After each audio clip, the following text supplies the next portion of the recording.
Hare Krishna. Hi అండి, welcome back to Padma channel. మరొక వీడియోతో మీ ముందుకు వచ్చేసింది మీ పద్మ.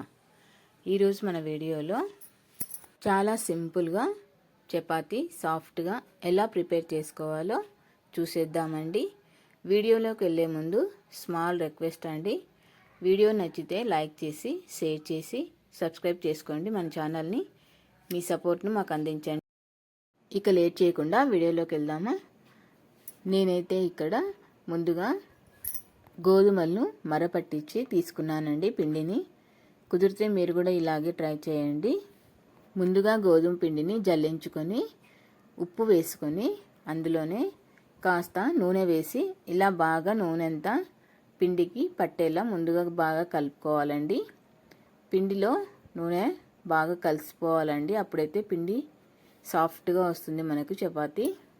పిండిని మనం కలుపుకునేటప్పుడు కొద్దిగా లేట్ అయినా పర్లేదు, నూనె అంతా ఇలా పిండికి బాగా పట్టేలా కలుపుకోవాలండి, ఉండలు లేకుండా. పిండిని అంతా ఇలా కలుపుకున్నాక నీళ్ళు మాత్రం వేడి చేసి వేసుకోవాలండి. వేడి నీళ్ళు వేసి కలుపుకుంటే బాగుంటుంది మనకి. పిండిని మరీ గట్టిగా కాకుండా కాస్త లూజ్గా, అంటే మనకు చేతికి పిండి అంటుకునేలా తడుపుకోవాలండి. అప్పుడైతే మనకు చపాతీ చాలా సాఫ్ట్గా వస్తుంది. చూసారా, వీడియోలో చూపిస్తున్నట్లు ఇలా మనము పిండిని టచ్ చేస్తే అలా ఉండాలండి, మన చేతికి అంటుకోవాలి. ఇలా కలుపుకొని ఒకసారి ట్రై చేయండి. ఇలా కలుపుకున్నాక కొద్దిసేపు ఒక 10 నిమిషాలు పక్కకు పెట్టేసుకోవాలి.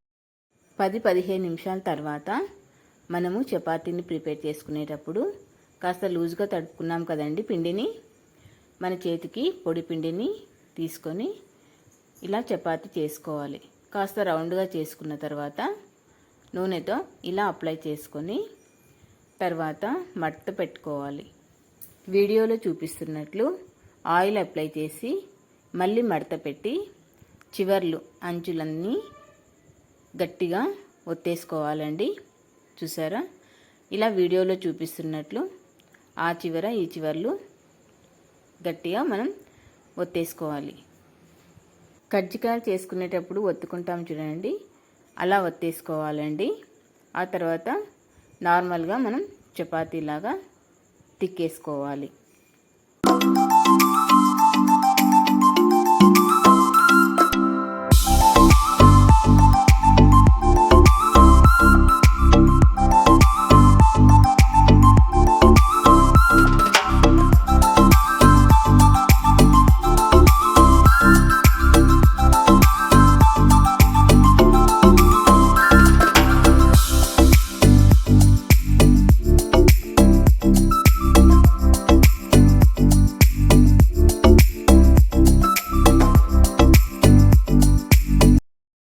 చూసారా, ఇలా చేసుకోవడం వల్ల మనకు చపాతీలు ఎంత బాగా పొంగుతున్నాయో, చాలా మెత్తగా కూడా ఉన్నాయండి.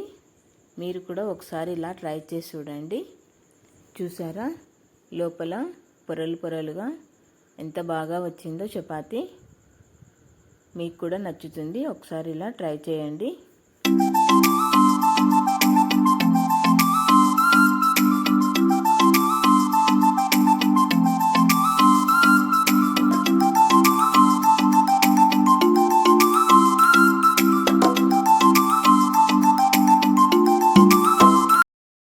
ఇప్పుడు బెండకాయ ఫ్రై ప్రిపేర్ చేసుకుందామండి. ముందుగా ప్యాన్లో బెండకాయలను వేయించుకోవాలి. కాస్త ఆయిల్ వేసి వేయించుకోండి. ఇందులోకి పొడి ప్రిపేర్ చేసుకుందాం. మిక్సీ జార్లో కొబ్బరి, వెల్లుల్లి, ధనియాలు, కాస్త అల్లం, కొత్తిమీర, పసుపు, కారం, ఉప్పు అన్నీ వేసి మిక్సీ చేసుకోవాలండి. ఇలా మిక్సీ చేసుకున్న పొడిని బెండకాయలో వేసి కలుపుకోవాలి. నేను ఇక్కడ బెండకాయలను నార్మల్గా వేయించుకున్నాను, మీరు ఇంకా క్రిస్పీగా కావాలంటే కూడా వేయించుకోవచ్చు. ఇలా వేసి బాగా కలిపాక ఒక 2 మినిట్స్ పచ్చికారం వాసన పోయే వరకు మగ్గించుకోవాలండి. అంతేనండి, మనకు కావాల్సిన బెండకాయ ఫ్రై చక్కగా రెడీ అయిపోయింది. చపాతీలోకి సూపర్ టేస్టీగా ఉంటుందండి. Thanks for watching. Please like, share, subscribe my channel.